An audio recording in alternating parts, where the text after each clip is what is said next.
the others to come. Something I forgot to mention, of course, you know, the one I usually ask people not to lie down, but that's during the teachings.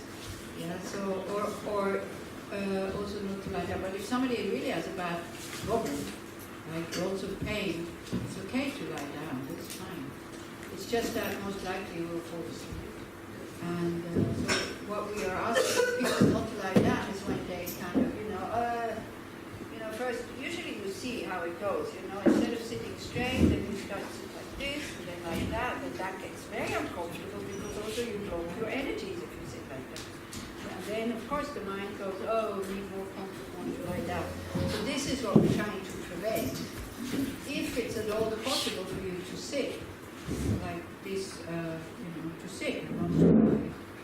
So, I think it's working, it's okay. Oh, yes, good if you turn it up a little bit, thank you. And so like that. But if you have back pain and you can't sit and you need to relax the muscles, by all means, lie down. Or also in the breaks, like in the lunch break now, you are very tired, you sleep. Lie down and sleep, it's okay. Okay. It's not like a real cold body. It's what it is, it's what is labeled. For us, it's true. So some people might get very upset when they see you lying down, because for them it's disrespectful. Like, in the synagogue, you wouldn't just lie down. So or you would, I don't know.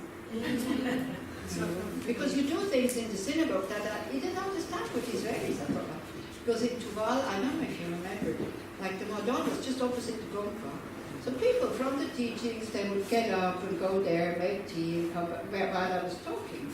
And they would come back with their tea and sit down again. And then I thought, wow, usually you wait until there's a break. If you need to go pee-pee, of course, it's fine. But then I asked somebody, I said, do you also do this in the synagogue? She said, yes, of course. We go in and out, especially the women with the children. We go in and out and then come back. And so I said, oh, okay. Then it became normal. Then I wasn't disturbed by this. I was a bit disturbed by it at the beginning because I thought, why don't they hear if they don't want to listen? So anyway, so we try to do the meditation, okay? Just to remind you. So I let you choose. Yeah? Either you do it with yourself. You take from your future I, me. Yeah? Like also, see, before you said, well, I don't really understand what this is all about. When I say now your future I, me, do you think you will have another I, me when you are in the parents' home? It will be the same I, me that is sitting here now, sitting in the parents' home, because that's why you're stressed. If it's a different I, me, why does this one now stress about being in the parents' home? Yeah? This is what we are schlepping with us. This permanent I, me, who doesn't change. Yeah? So you can take that one, but take the combination of body and mind, and you breathe in. If you think you will have a very difficult next week, or this evening, or whatever, do that. Whatever you think will make your life difficult, problems, that you will kind of know already now that I will react with emotions that are not helpful. Please come in now. Put your future self in front of you, and you take it away from that future self. So the future self can be free of these very strong emotional reactions. This is what we usually think about. Not so much situations, but more reactions to the situations. Yeah? So if you think that could happen, difficulties, problems, then you breathe that in, you bring it down to the self-cherishing, where the one who's always stressing about something. This I is never really happy, Outside conditions, perfect. And then he comes up with, oh, it's too hot.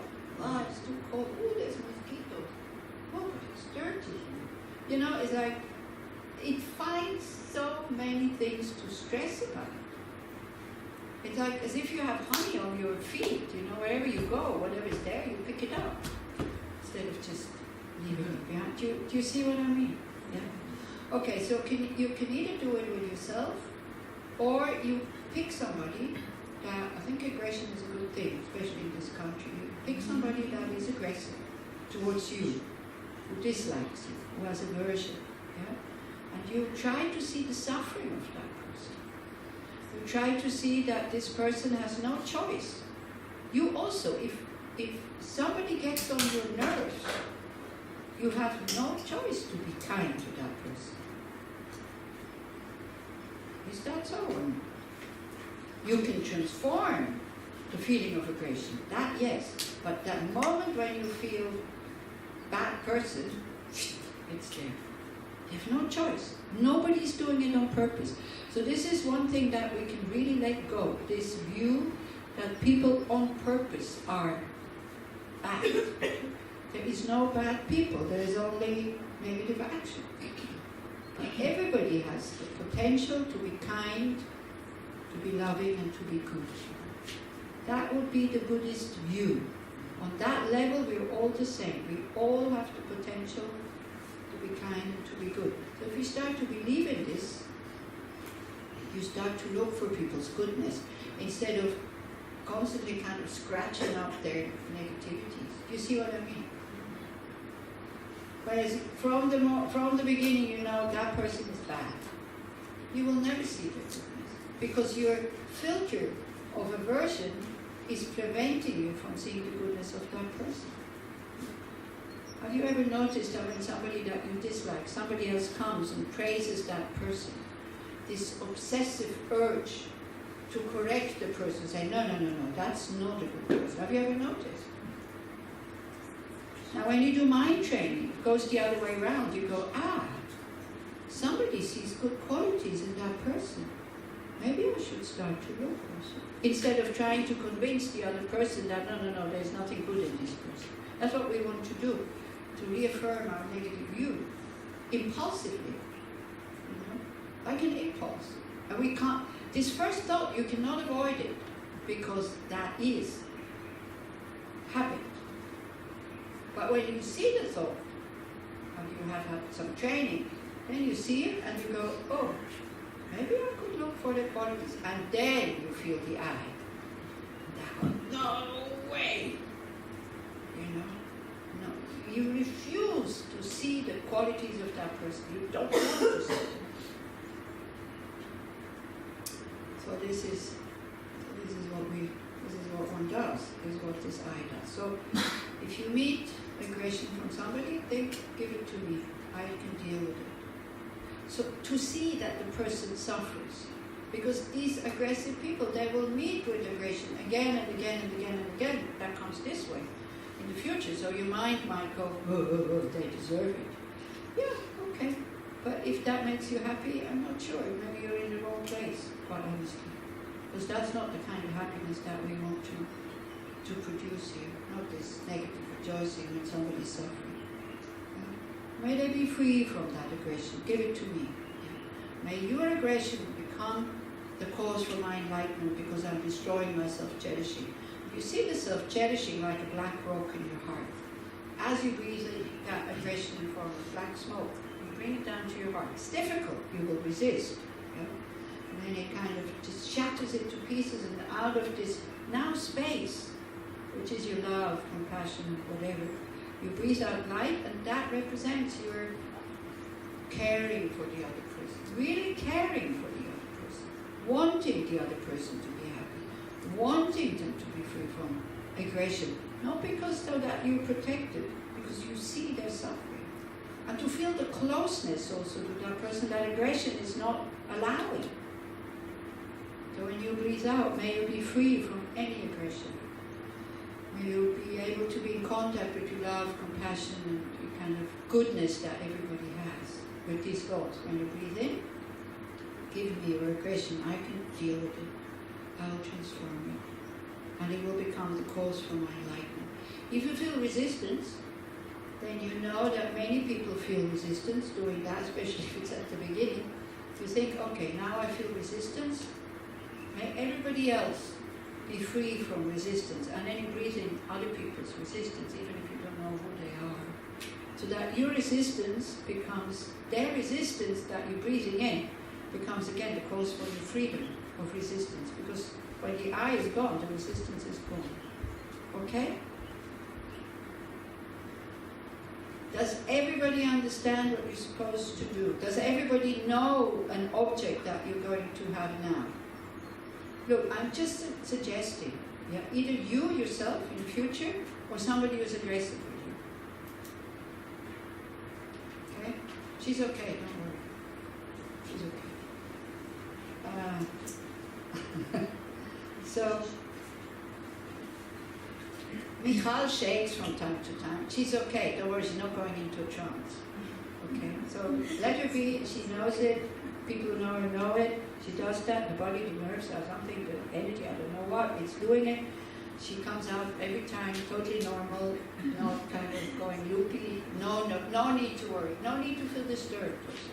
So sometimes maybe I think it's good to say actually, so because people worry. Yeah. Of course you can say it's none of their business, but they do worry, they're concerned. Like, it's normal to be concerned when somebody starts to shake like that. So again, also it's like, leave your phone, that's fine. And if you want to do none of this, then don't do, then just do whatever the next 20 minutes is fine.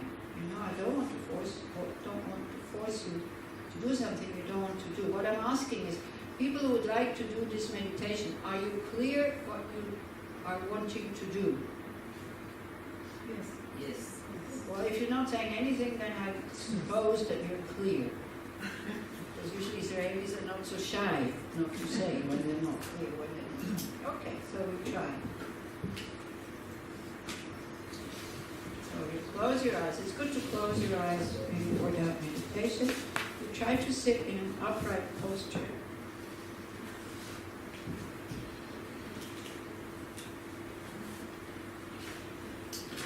With a straight back.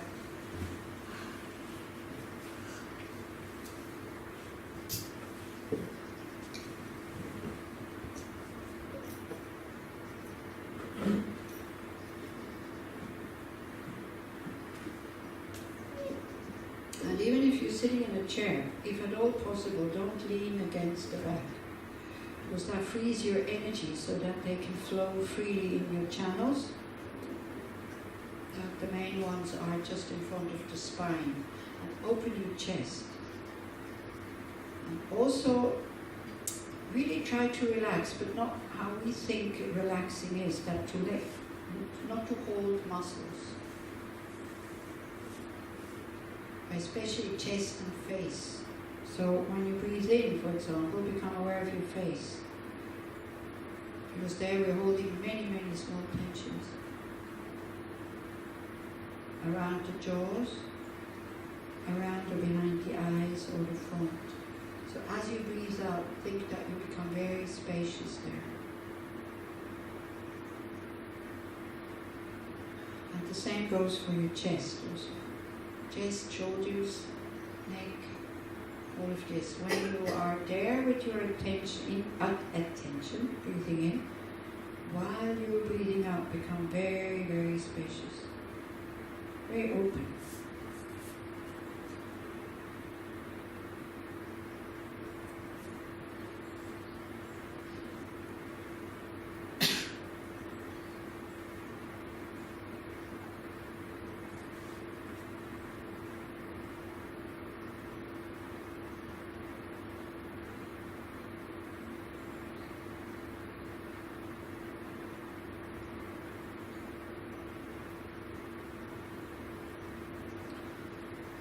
Then you switch from your breath to kind of really very consciously pick a person that you would like to do this meditation with. Either your future I or self,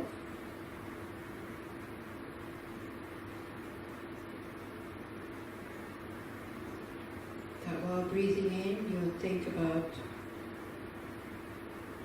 all the problems that you will face, all the difficulties from now until death, or the problems during death also. It can be very general, it can be very specific. Actually, everybody can do that because we have enough time to do those two people.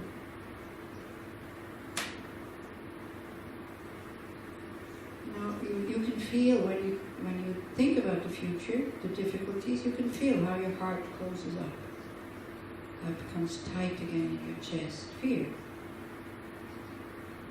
Now, whether you're afraid or not, these situations will come.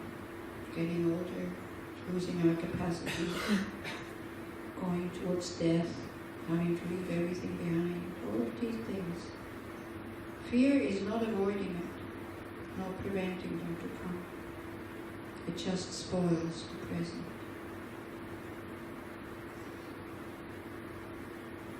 So when you feel that tightness in your chest, that is what we call the self-cherishing, has no wisdom, doesn't know that we could have a deathless state of liberation or full awakening. Tries to protect itself by becoming hard and harsh, closed.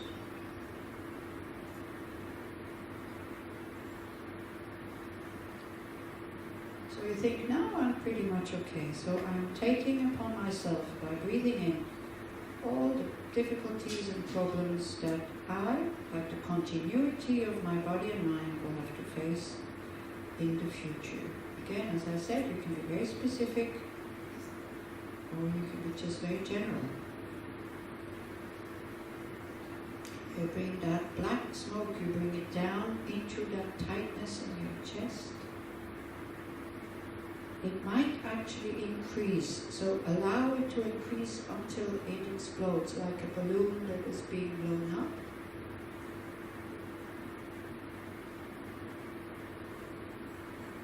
And then we think about all the resources that we have. Caring, love, compassion, patience, wisdom, space, abilities and skills, how to help ourselves, how to help others. So that, you see, that is now coming out, because the tightness is gone. And then when you breathe out light, that represents all this. You give yourself support, relief, strength, courage, care. You breathe out that light with the thought, I am going to take good care of myself. You do deserve it, it's okay. We need to take good care of ourselves in order to be able to benefit others. So give yourself that care that you think you need, that attention,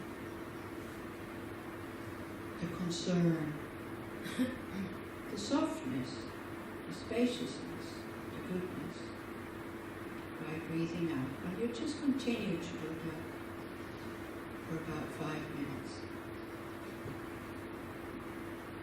In the difficult stuff, out the good stuff. Whenever you get lost in thoughts, come back to your breath. And again, in, let it come, even if it's difficult stuff. Not afraid. It will come anyway. Out, whatever good I have, I want to share, I want to give. No need to hold anything back. And all of a sudden we discover that our resources are inexhaustible.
Also, when you are thinking about the problems of old age,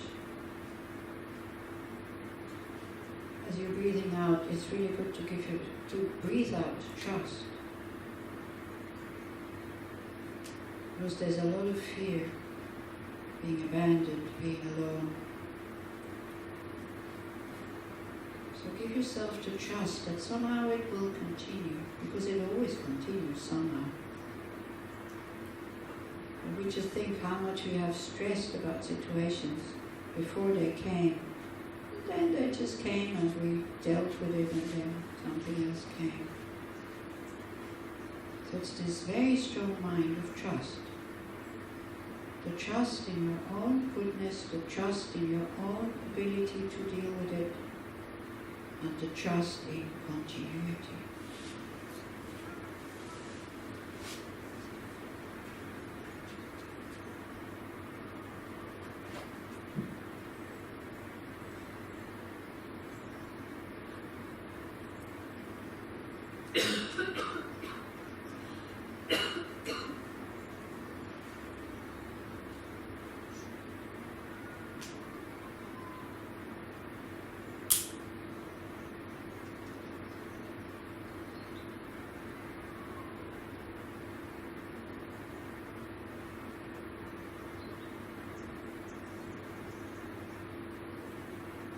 You imagine yourself the person that you want to be tomorrow or old age or whatever, and you start to recognize what would hinder you to be like this, and what kind of antidotes you can apply so that you can be that person. So again, it's very personal. It depends what you want. Everything can be developed, be it kind of beneficial habitual tendencies or harmful or difficult habitual tendencies. Everything is habit. And as Shantideva says, whatever the mind is used to, it will do it very easily, but it has to be trained.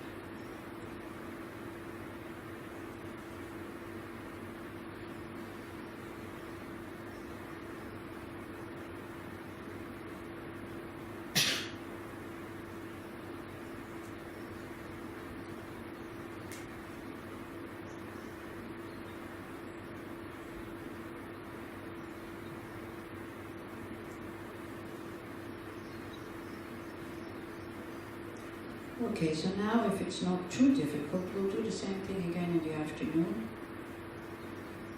Try to think of somebody who dislikes you. It doesn't have to be big aggression, that will be too big. So one thing is try to see how you suffer because that person dislikes you. That person doesn't fulfill your needs. That person makes you feel nervous and also aggressive. Just look at the state of your heart in the middle of your chest. Is it open? Is it spacious? Or is it closed?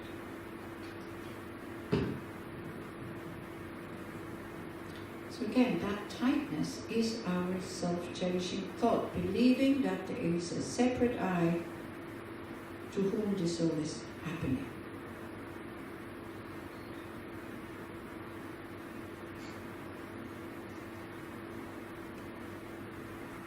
And that I doesn't exist. If you would be a scientist, you would know that from the brain is kind of throwing out some chemicals, which then we experience body sensations. That's all it is. It's all a chemical process depending on our thoughts. But it feels like a real I, a real me, separate from the body and mind, who has been hurt, who is threatened, who is not respected.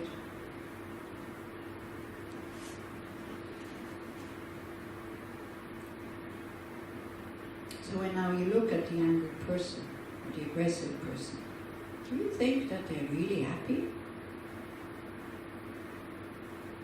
If you think yes, that's just an illusion.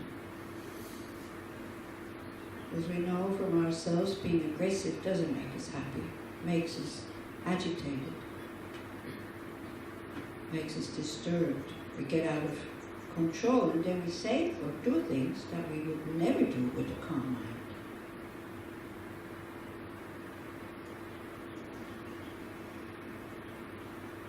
And behind the aggressiveness, we try to see the suffering of that person. Because constantly these people think my needs are not fulfilled. That's why they get angry. So since their needs are so inexhaustible, they can never be fulfilled.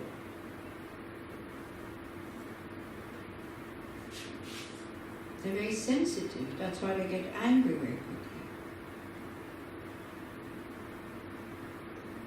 It's a trained mind. So when you start to understand the suffering, and on top of it, you see your own suffering, and you think, this person is creating so many karmic seeds that they will all ripen, and all the aggression will come back, if not worse, maybe. And instead of our own aversion, there's some compassion there. We don't need to punish them. They will have to experience the suffering that they cause others in the future. So then now, if you're brave enough, you can take this aggression of this other person as a cause for you to be free from it. Because that's what we're destroying. We're destroying the self-cherishing, this wrong thought of separate I or me that produces or creates the anger and the aggression. So with a very calm mind, you can say to this other person, I know that you suffer.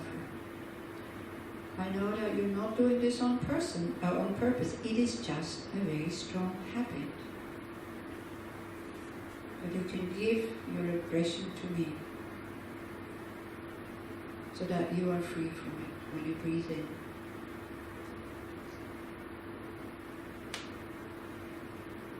Breathe it down into your heart, where the tightness is.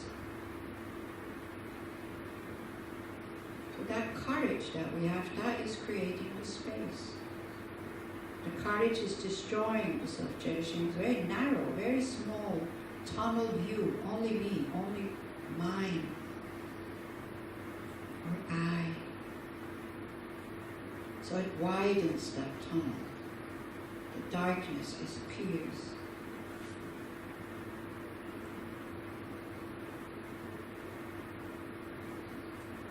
Then when it's very wide and very luminous, out of that space,